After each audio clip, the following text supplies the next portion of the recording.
In most games, we stand alone. One hero, one journey.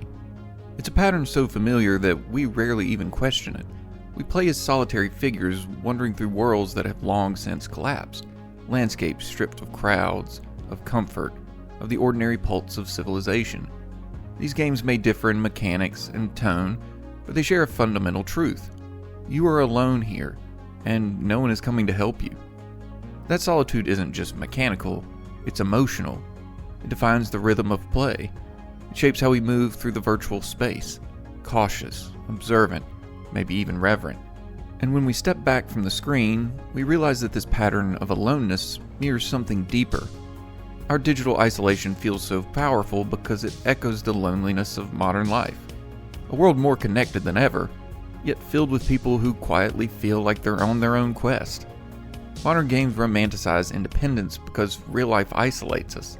The digital hero's solitude gives structure to something we struggle to articulate.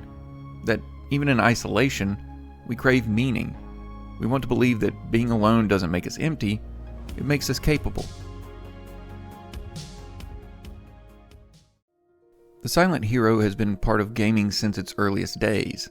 Link, the faceless knight in Dark Souls, the nameless wanderer in Hollow Knight, all of them speak volumes through their silence. They don't tell us what they're feeling because they're not designed to feel for us. They're designed to reflect us. Their muteness is a mirror, one that lets us project our own emotions onto the void. In The Legend of Zelda, Link's quiet determination has always been part of his power. He travels through empty fields and haunted ruins, meeting people who need help but never truly understanding them, or being understood. The world depends on him, but he remains an outsider to it, passing through villages like a ghost. It's a journey framed as heroism, but at its heart, it's also a portrait of isolation. Link is the only one who can fix things, and that burden defines him more than his courage. Similarly, Dark Souls and its successors refine this loneliness into something ritualistic. The chosen undead trudges through desolate castles and forgotten cathedrals, meeting only the faintest remnants of humanity. Merchants on the brink of madness, warriors waiting for death. Every conversation feels like a whisper across eternity. The game's silence, its minimal music, and its cryptic dialogue all reinforce one idea, that you are a spark of life wandering a graveyard of dreams. The quietness isn't empty, it's sacred. And then in Hollow Knight, silence becomes the entire language of the world. Its subterranean kingdom hums with melancholy. You explore not because anyone asks you to, but because the emptiness begs to be understood. There's no dialogue to guide you, no clear reason to keep going, yet you press forward, driven by something primal. The hero doesn't speak, but their persistence speaks for them, and for us. These protagonists aren't voiceless by accident. Their silence is an invitation to fill the emotional gaps ourselves.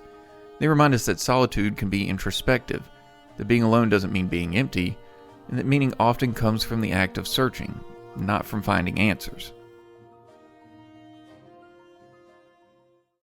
Solitude in these games doesn't just come from character design, it's built into worlds themselves. The landscapes of Shadow of the Colossus are vast, silent, and uninhabited. There are no bustling towns, no friendly faces, just grasslands, ruins, and the distant shapes of towering colossi. Each fight is monumental, but between them, there's nothing. No music, no guidance, just wind. The emptiness isn't a lack of content, it's the content itself. It forces you to sit with your thoughts and to feel the weight of every footstep. Shadow of the Colossus is a game about love and loss, disguised as a series of boss fights. But what stays with players isn't the colossi, it's the journey between them, the quiet rides through empty fields, the haunted realization that in this land it's beautiful but dead. It's a loneliness that's not cruel but reflective, the kind of silence that makes you aware of yourself. In Death Stranding, Hideo Kojima turned isolation into an entire gameplay loop. You wander through a fractured America as a lone courier, delivering packages to people you rarely see. The terrain is brutal, the sky oppressive, and your only constant companion is the hum of your equipment and your own breathing. Yet over time, you begin to notice something profound, the traces of others.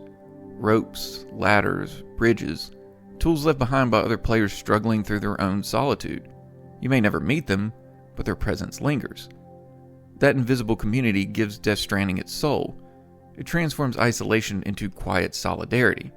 Proof that we're all walking our own lonely paths, but sometimes they overlap. It's a reflection of real life.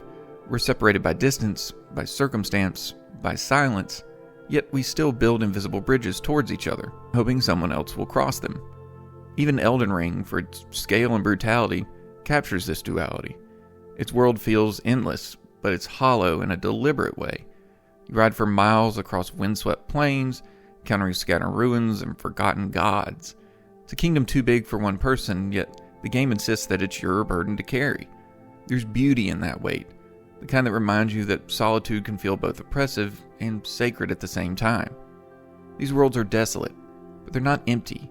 They're filled with memory, with echoes, with the remnants of meaning long gone. In their silence, they make us listen, not to them, but for ourselves.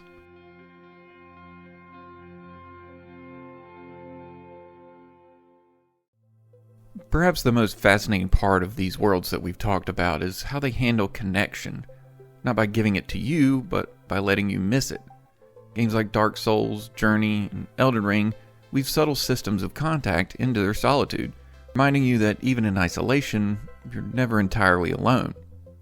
In Dark Souls, you never see other players directly unless you summon them, but their presence is everywhere. Messages scrawled in the ash, bloodstains showing how others died, goes flickering for a moment before vanishing. These fragments create a strange form of intimacy. You're never sure who these people are, but their traces comfort you. They remind you that someone else has walked this same path and survived, or failed trying. Journey takes the concept and distills it to its purest form. You wander a vast desert alone until one day you encounter another traveler. There's no chat, no usernames, no way to coordinate, just two figures moving through the sand. You might stay side by side for the whole game or drift apart without a word. And when it's over, you realize that those fleeting moments of companionship were more powerful precisely because they were temporary. Even multiplayer systems that seem detached, like the asynchronous connections in Death Stranding, carry emotional weight. You'll never meet the people whose ladders you use or whose path you follow, but you'll silently thank them. The game's likes system became something deeper, a digital prayer, a wordless acknowledgement that we're all part of the same lonely network. These systems reveal a truth about loneliness. It's not the absence of people, but the longing for connection. And when games give us small, fragile ways to reach out, whether that's a message, a gesture, or a glimpse, these moments become sacred. They remind us that in isolation, even the smallest sign of humanity means everything.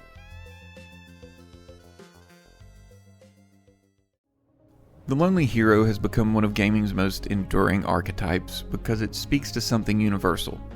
We all want to believe that our solitude means something, that our individual journeys, our private struggles, they have purpose. In worlds like Zelda, Hollow Knight, Elden Ring, that belief becomes playable. They let us confront the weight of being alone, and through that confrontation, they teach us to find meaning in it. These games don't offer easy comfort. They give us silence, distance, and responsibility. And in that space, we discover resilience. They remind us that independence isn't just about power, it's about endurance, about learning to walk alone, but still looking for signs that someone else has walked before us. The digital hero's solitude mirrors our own, a quiet defiance in the face of emptiness, a belief that even in isolation, we can leave something behind. Because maybe that's the true heart of gaming's loneliness, not the absence of others, but the hope that somewhere, out there, someone will still see the marks we left in the dust. Hey everybody, thank you as always for watching the video. Thanks for spending some time with me today. If you're new here, maybe think about going down, hitting that subscribe button, the like button, and ring that notification bell if you want more videos like this in the future. As always, I appreciate you, I love you, and I'll see you in the next video. Bye-bye.